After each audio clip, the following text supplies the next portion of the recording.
देश के शहीदों का कर्ज चुकाना है, इस देश को फिर से महान बनाना है। जय हिंद, वंदे मातरम। दोस्तों, जंगल में भेड़िया जब तक अपनी चालें चल सकता है तब तक चलता है, लेकिन जिस दिन शेर का दाव पड़ जाता है उस दिन भेड़िए की हालत खराब कर देता है।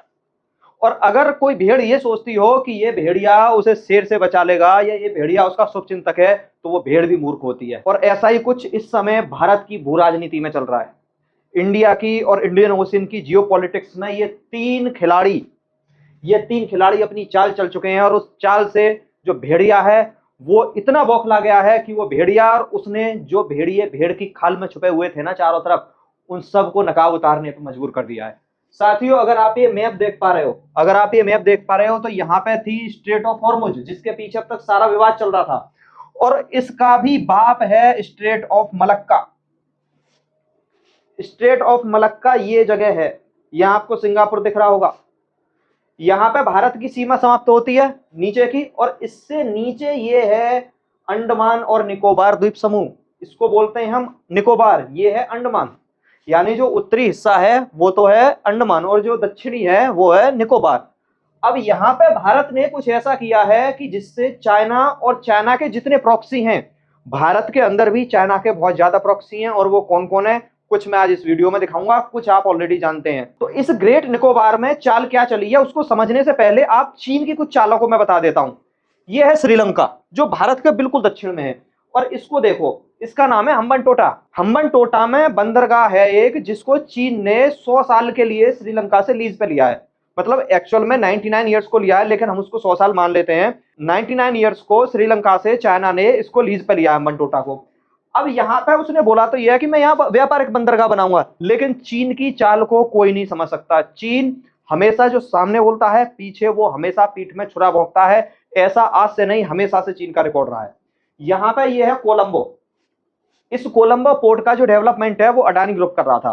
अब होता क्या है, जब कोई व्यापारिक जहाज या तो यहां से आएगा या यहां से आएगा, यानी मेडिटेरियन सी की तरफ से, यानी यूरोप से, जब भी ये जहाज आते हैं और ये इधर को जाते हैं, तो ये जहाज क्या करते हैं कि एक तो यहाँ पे कोलंबो और एक यहाँ सिंगापुर, यहाँ रेस्ट के लिए रुकते हैं। यानी यहाँ आएंगे, यहाँ से अपना खाएंगे पिएंगे और फिर यहाँ आके रुकेंगे। यहाँ से खा पी के फिर ये साउथ चाइना सी की तरफ निकल जाते हैं। और श्रीलंका के कोलंबो की और सिंगापुर की कमाई इस चीज से ही बहुत ज्यादा होती है। उसके बाद एक फैक्ट आप ये और जान लीजिए कि इसी रास्ते से चीन का 80% जो एनर्जी का व्यापार है, 80% ऊर्जा की जरूरतों को चीन इस रास्ते से तय करता है। यानी स्ट्रेट ऑफ मलक्का से होके ही उसको गुजरना पड़ता है। उसने इसको बाईपास करने के लिए कुछ कोशिशें की थी। उसने बोला था कि हम थाईलैंड में होके एक अल्टरनेट रूट बना लेंगे, या फिर यहाँ होके सीपीईसी जो चाइना पाकिस्तान इकोनॉमिक कॉरिडोर है उसके लिए, यानी कि यहाँ से हम रास्ता लेंगे और सीधा पाकिस्तान के ग्वादर बंदरगाह पे आके, और यहाँ से जो भी व्यापार आएगा यहाँ लाएंगे, यहाँ से उसको सीधा चाइना में लेके चले जाएंगे। लेकिन अभी वो लटका पड़ा है, क्योंकि इसको पास होना है पीओके से। अगर आप और भी ऐसी इंफॉर्मेटिव वीडियोस देखना चाहते हैं, हम लगातार ऐसी वीडियो लाते रहेंगे, तो प्लीज इस चैनल को सब्सक्राइब कर लीजिए और वीडियो को लाइक कर दीजिए।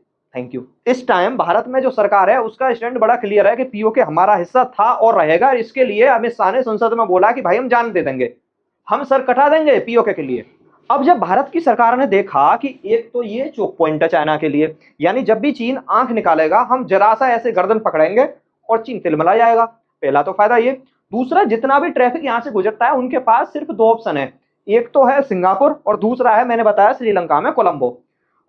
अभी हम्बनटोटा शुरू नहीं हुआ है, वहां पे काम चल रहा है, मतलब अभी वो प्रोजेक्ट कंप्लीट नहीं है। अब देखो एक चीज समझो, हमारा निकोबार द्वीप समूह यहाँ है, अंडमान यहाँ पे है।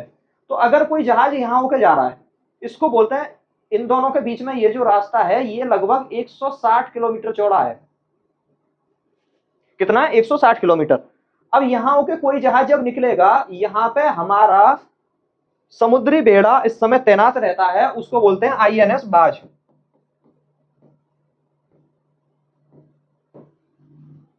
हमारा समुद्री बेड़ा आईएनएस बाज ग्रेट निकोबार पे, यानी कार निकोबार भी बोलते हैं, वहां पे तैनात रहता है। वहां पे ट्राई सर्विस कोर बनी हुई है, जो भारतीय सरकार ने बनाई थी कुछ साल पहले। यहाँ पे तीनों भारतीय थल सेना, वायुसेना और नौसेना का ज्वाइंट कमांड है।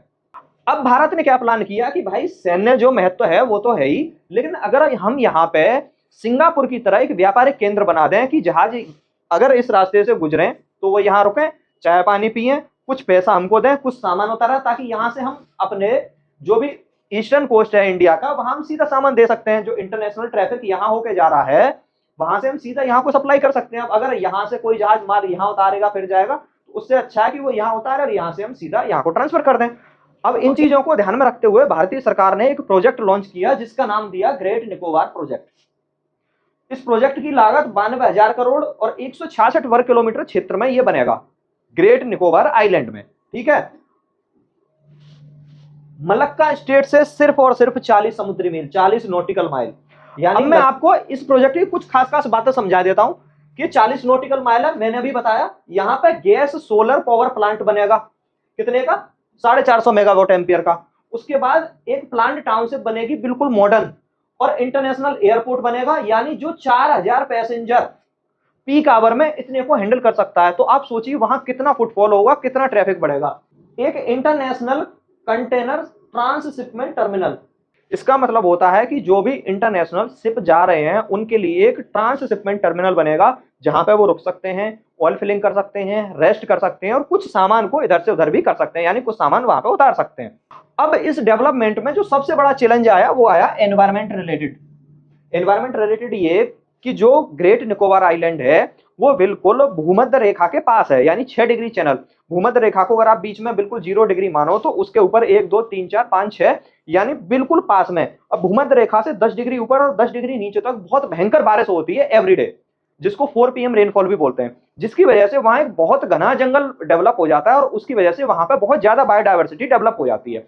तो यहाँ पर जो चैलेंज आ रहा था वो सबसे बड़ा चैलेंज ये आ रहा था कि इस बायोडायवर्सिटी का क्या होगा जब वहां डेवलपमेंट का इतना बड़ा काम चलेगा। तो वहां पे जो जंगल है, वहां पे जो वन्य जीव हैं, वहां की जो जनजातियां, वहां कुछ ट्राइबल कम्युनिटीज हैं, उनका क्या होगा। तो गवर्नमेंट ने बोला कि भाई जितना भी फॉरेस्ट कटेगा हम उससे दो गुना अरावली, यानी जो हरियाणा से राजस्थान के बीच में अरावली की पर्वत श्रृंखला है, वहां पे उससे 2 गुना हम फॉरेस्टेशन वहां कर देंगे, और जो भी वहां जनजातियां हैं उनकी भी समुचित व्यवस्था हम वहां करेंगे, यानी कि उनको वहां से डिस्प्लेसमेंट नहीं करना पड़ेगा, उनके लिए कोई खतरा उत्पन्न नहीं होगा, ये हम इंश्योर करते हैं।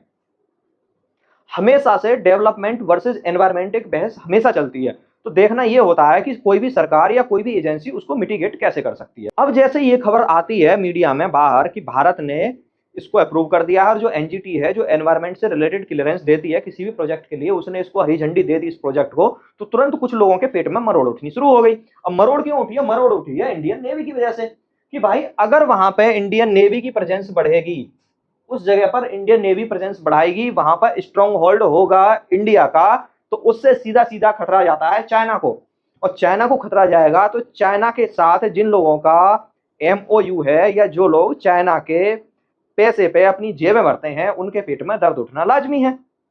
अब जैसे ही दर्द उठेगा तो एकदम से ढिंढोरा पीटा जाएगा कि सब बर्बाद हो गया, सब लुट गया, और ये प्रोजेक्ट तो भारत सरकार अडानी की जेब में पैसा भरने के लिए दे रही है। भाई अडानी ने बिड लगाई, अडानी ने बिड जीती। अडानी पोर्ट्स इस समय भारत की नंबर 1 पोर्ट डेवलपमेंट कंपनी है। अगर आपके पास कोई अपनी कंपनी हो या बनाने की औकात हो तो आप जाओ अपनी कंपनी बनाओ, बिड लगाओ और आप ले लो उस प्रोजेक्ट को। लेकिन ऐसे टुच्चे बहाने बनाकर भारत की एक स्ट्रेटेजिक लोकेशन पे जो चाइना की हर चाल का जवाब बन सकती है, चाइना कोई भी चाल खेलेगा अगर भारत के साथ, तो भारत सिर्फ एक चौक पॉइंट पर बटन दबाएगा और उसका खेल खत्म। अभी ग्रेट निकोबार को तो आगे कंटिन्यू करेंगे, पर इसी बीच में आपको एक मजेदार खबर दिखाता हूं, उसका एनालिसिस करवाता हूं कि जो नेपाल की सरकार है उसने क्या किया था कि 100 नेपाली रुपए जो लगभग 63 रुपए होते हैं इंडियन रुपीज में, इतने से ऊपर का सामान अगर लेके कोई नेपाल जा रहा था तो भाई उस पर लगा दिया था टैरिफ। टैरिफ का मतलब क्या है कि आप इससे ऊपर का सामान नहीं ला सकते, अगर आप ला रहे हो तो इसका मतलब आप स्मगलिंग कर रहे हो। मतलब अगर आप 1 दर्जन केले से ज्यादा लेके भारत से नेपाल जा रहे हो तो आप स्मगलर हो केलों के। समझ रहे हो बात को? अब ये किया क्यों था? आपको पहला वाला इमेज याद होगा ना, मैंने शुरू में दिखाया था जिसमें एक मेमना दूर खड़ा हुआ था, वो भेड़िए को देख रहा था। तो वो मेमना इस टाइम भेड़िए की चपेट में है, वो भेड़िए के सिखाने पर चल रहा है। उसको लग रहा है कि शेर जंगल का राजा नहीं है, ये भेड़िया है और हम इसको मिलकर इस जंगल पर राज करेंगे। अब जैसे ही नेपाल सरकार ने ये डिसीजन लिया, उसके कुछ टाइम में ही भारत सरकार की तरफ से एक डिसीजन लिया जाता है कि नेपाल के जो भी वाहन भारत में आते हैं पेट्रोल डीजल या तेल खरीदने, उनको तेल नहीं दिया जाएगा। अगर बहुत ज्यादा इमरजेंसी है तो 150 रुपए का देकर उनको वापस भेज दिया जाएगा। होता क्या है कि नेपाल के बहुत सारे वाहन भारत में तेल खरीदने के लिए आते हैं। क्यों आते हैं? एक तो सस्ता मिलता है तेल, अच्छी क्वालिटी का मिलता है, ऊपर से सप्लाई भारत में प्रचुर मात्रा में रहती है, कभी कभी नेपाल में सप्लाई नहीं हो पाती प्रॉपर। एक काम तो ये तेल वाला कर दिया, दूसरा काम एक और हुआ। अब वो पता नहीं किसने किया, क्या भारत की किसी एजेंसी ने किया, और वो ये काम था कि ये जो भैया हैं ये है वहां के गृह मंत्री नेपाल के। और ये इस शख्स के सबसे विश्वसनीय मित्रों में से एक हैं, जैसे अरविंद केजरीवाल के कुमार विश्वास कभी थे। हुआ क्या, इनके बारे में एक न्यूज वायरल होती है विद प्रूफ कि ये बहुत बड़ा भ्रष्टाचारी आदमी है। नेपाल में सरकार क्यों पलटी थी, तख्ता पलट होने के पीछे असली कारण क्या था? असली कारण था कि नेपाल की जो सरकारें थी वो भ्रष्ट थी और वहां की जनता परेशान थी इस भ्रष्टाचार से। इसी बीच में ये आते हैं क्रांतिकारी बन के और कहते हैं कि भाई हम इस सिस्टम को बदलेंगे, जैसे भारत में भी कभी हुआ था। इसी सरकार का ये मंत्री भ्रष्टाचार में पकड़ा जाता है। टाइमिंग देखिए कि जैसे ही ये सरकार भारत विरोधी डिसीजन लेने लगती है, अचानक से इनका एक मंत्री भ्रष्टाचारी निकल आता है। अब हो सकता है कुछ और भी भ्रष्टाचारी हो, लेकिन पहले बड़े जियोपॉलिटिकल गेम्स में पहले प्यादों की कुर्बानी दी जाती है। इस चीज का आप हमेशा ध्यान रखना। ये तो फंस गया, अब कोई और ना फंसे और भारत सरकार और कोई तीसरा स्टेप ना ले। इसको लेके नेपाल की सरकार ने बड़े प्यार से एक बहुत अच्छा फैसला लिया है कि इन्होंने जो डिसीजन लिया था उसको यू टर्न मारने का फैसला कर लिया है। तो एक जीत समझ लो या नेपाल के लिए सीख समझ लो। अब हम वापस आ जाते हैं अपने ग्रेट निकोबार प्रोजेक्ट पर, ठीक है। तो अब ये कहां पे है मैंने बता दिया आपको। अब इसकी जो महत्ता है, इसका महत्व है वो आप समझो एक बात, कि यहां से 25 से 30% वैश्विक व्यापार का ट्रैफिक गुजरता है। 25 से 30% यानी लगभग 1/4 से ज्यादा। इसका मतलब समझ रहे हो आप, स्ट्रेट ऑफ हॉर्मुज से सिर्फ 20% गुजरता था और उसी 20% को आधार बना के ईरान ने अमेरिका जैसी महाशक्ति को इतने प्रेशर में ला दिया कि पूरा विश्व अमेरिका के विरोध में आ गया। दूसरा इससे भी ज्यादा महत्वपूर्ण फैक्ट ये है कि चीन का 80% से ज्यादा तेल, यानी अगर 100 लीटर तेल चीन में जा रहा है तो 80% यहां होके जाएगा। और किसी भी इकोनॉमी को चलाने के लिए ऑयल सबसे ज्यादा जरूरी होता है। चाइना इंडस्ट्री ड्रिवन इकोनॉमी है, तेल की वहां बहुत ज्यादा जरूरत है। जहां होगा इसका 80% तेल जा रहा है, अगर वहां पे भारतीय नौसेना के जहाज तैयार बैठे होंगे गोला तान के, और किसी दिन चीन को अरुणाचल प्रदेश में चाल चलेगा या पीओके में कोई चाल चलेगा, जिस दिन हम पीओके लेने की सोच रहे होंगे और भारत यहां पे तैयार कर देगा अपनी ब्रह्मोस मिसाइलों को, तो चीन का क्या होगा? वो कुछ कर पाएगा? ये असली चिंता है, ये असली खेल है चीन की चिंता का। और ये असली चिंता है चीन के जो शुभ चिंतक हैं, चाहे इस देश की सीमा में हो चाहे इस देश की सीमा के बाहर हो, उनका। डेवलपमेंट में क्या क्या हो रहा है वो मैं आपको बता चुका हूं, एक बार ये आप और देख सकते हो। उसके बाद मेन चीज पे आते हैं, क्या है कि great Nicobar island India's new economic and military outpost. ध्यान देना, मिलिट्री, इकोनॉमिक तो है ही है, मिलिट्री आउटपोस्ट भी वहां बनेगा। वहां हमारा पहले से ट्राई सर्विसेज जंक्शन है, मैंने आपको बताया था ग्रेट निकोबार में, लेकिन इसके बनने से इसमें 4 चांद लग जाएंगे, इसकी एफिशिएंसी बढ़ जाएगी। वहां पे इंडियन नेवी की, इंडियन फोर्सेस की पावर कई गुना बढ़ जाएगी। Can threaten China's energy security, यानी इससे सीधा सीधा खतरा है चीन की ऊर्जा सुरक्षा को लेकर। अब जैसे ये चीज होती है कि चीन की ऊर्जा सुरक्षा को खतरा है, तो अचानक से भारत का एनवायरमेंट खतरे में आ जाता है। देखो, valid reasons, valid justifications allowed हैं और अच्छे भी लगते हैं किसी भी चीज को, लेकिन अगर आप बिना चारों तरफ के पहलुओं का विचार किए सिर्फ एक ही राग अलापोगे तो फिर वो बहुत ज्यादा बोरिंग लगने लगता है, और हो यही रहा है। चीन की असली चिंता जो है उसको बोलते हैं मलक्का डिलेमा।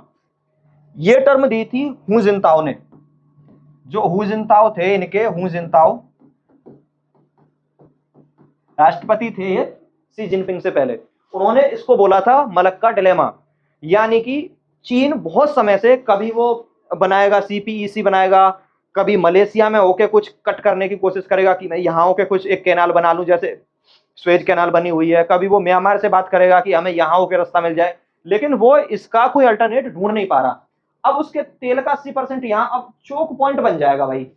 चोक पॉइंट का क्या मतलब है कि सीधा सीधा भारत की सेना उस पॉइंट को चोक कर देगी और चीन तिल मिलाता रह जाएगा। आपको पता है चौड़ाई कितनी है स्ट्रेट ऑफ मलक्का की? 1.5 माइल, यानी कि सिर्फ 2.5 किलोमीटर के लगभग, अगर इसको किलोमीटर में चेंज करें तो। यही चीज इनको आप जानते होंगे, हमारे पूर्व वायुसेना प्रमुख हैं, इन्होंने बोला था कि जो ग्रेटर निकोबार प्रोजेक्ट है वो मिलिट्री फुटप्रिंट के लिए बहुत ज्यादा जरूरी है। अटल बिहारी वाजपेयी के टाइम पे, ध्यान देना इस चीज पर, अटल बिहारी वाजपेयी के टाइम पे 2001 में भारत की पहली ट्राई सर्विसेज कमांड, यानी तीनों सर्विस ग्रेट निकोबार में हमने पहले स्थापित करी थी। इसमें क्या था कि 20 मीटर गहरे बर्थ हैं, नेवल बर्थ जिनको बोलते हैं, जहां पे पानी के जहाज जा सकते हैं, सर्विलेंस नेटवर्क है अपना, ड्यूअल यूज एयरपोर्ट है, ठीक है, और स्ट्रिंग ऑफ पल्स का काउंटर हम बना रहे हैं, जिसको नेकलेस ऑफ डायमंड बोलते हैं। अब स्ट्रिंग ऑफ पर्ल्स क्या है वो फिर कभी समझेंगे। छोटा छोटा ऐसे समझ लो कि चाइना ने भारत को घेरने के लिए चारों तरफ अपने स्टेशन बना रखे हैं। वो कहता है कि ये व्यापारिक केंद्र है, लेकिन दरअसल चाइना कभी व्यापारिक केंद्र सिर्फ और सिर्फ व्यापार करने के लिए नहीं बनाता। वहां पे उसके हमेशा सैन्य केंद्र जरूर रहते हैं, सैन्य निगरानी केंद्र यानी मिलिट्री सर्वेलेंस सेंटर्स जरूर होते हैं चीन के। जो प्रपोज्ड प्रोजेक्ट है वो कुछ ऐसा बनेगा। ये टाउनशिप है, ये ट्रांसशिपमेंट पोर्ट हो गया रिपेयरिंग के लिए, ये हवाई पट्टी हो गई जहां से मिलिट्री और सिविल एयरक्राफ्ट उड़ान भर सकते हैं। ये एक 3D मॉडल है जो AI की मदद से बनाया गया है। अब भारत के अंदर एक तबका ऐसा है और उस तबके के जो लीडर हैं वो हैं अपने LOP राहुल गांधी जी। भारत के हर डिसीजन को अडानी से जोड़ना और उसका फायदा अडानी की पॉकेट में जाएगा, ऐसा नैरेटिव एस्टेब्लिश करने में ये सबसे आगे रहते हैं। इस प्रोजेक्ट को लेकर सबसे बड़ी चिंता राहुल गांधी को एकदम से पैदा हो गई। एक तरफ तो एग्जिट पोल आ रहा था, 4 राज्यों में 5 राज्यों में इलेक्शन हुए हैं, लेकिन राहुल गांधी जी उस इलेक्शन को एक तरफ रख के सीधे पहुंचते हैं निकोबार में। वहां जाके जनजातियों से मिलते हैं, वहां जाके ये वीडियो शूट कराते हैं, वहां जाके दिखाते हैं कि इससे कितना एनवायरमेंट को खतरा है। जबकि सरकार बार बार जस्टिफाई कर रही है, NGT ने हरी झंडी दे दी है और ये पूरी तरह से एश्योरेंस दिया जा रहा है कि किसी तरह का, देखो थोड़ा बहुत तो इधर उधर होता है, डेवलपमेंट और एनवायरमेंटल इशू हमेशा पैरेलल चलते हैं और इनमें हमें बैलेंस बनाना पड़ता है, लेकिन एक को लेके दूसरे को पूरी तरह नेग्लेक्ट कर दें। मैं ये नहीं बोल रहा कि डेवलपमेंट को लेके हम एनवायरमेंट को पूरी तरह नेग्लेक्ट करते हैं, तो भी बात नहीं बनेगी। ना ही हम ये कर सकते कि सिर्फ एनवायरमेंट एनवायरमेंट गाते रहें और उसको लेके डेवलपमेंट को पूरी तरह दरकिनार कर दें, और डेवलपमेंट भी ऐसा जो बहुत ज्यादा स्ट्रेटेजिक महत्वाकांक्षा रखता हो किसी देश की, जो भारत को कई खतरों से बहुत लंबे समय तक बचा सकता है। अगर इस तरह का कोई डिसीजन लेना पड़ रहा है और उसके लिए कुछ कठिन फैसले लेने पड़ रहे हैं, तो हमको उन्हें कंसीडर करना चाहिए। राहुल गांधी जी वहां जाते हैं और उसके बाद ग्रेट निकोबार आइलैंड प्रोजेक्ट को स्कैम बोल देते हैं। इनका सीधा सीधा मतलब होता है चोरी। अब इसको बोल दिया होगा इन्होंने एनवायरमेंट चोरी। एनवायरमेंट चोरी कर रहे हैं अडानी जी, यहां से पेड़ चुरा के ले जाएंगे। डिस्प्लेसमेंट ऑफ ट्राइबल्स एक बड़ी चिंता है, लेकिन इसको मिटिगेट हम कर सकते हैं, इसको मैनेज कर सकते हैं। मैनेज कैसे कर सकते हैं कि वहां पे बहुत बड़ा है दरअसल निकोबार आइलैंड, तो अगर पहली बात तो हम डिजाइन इस तरह से करें कि इन पे कम से कम इंपैक्ट आए।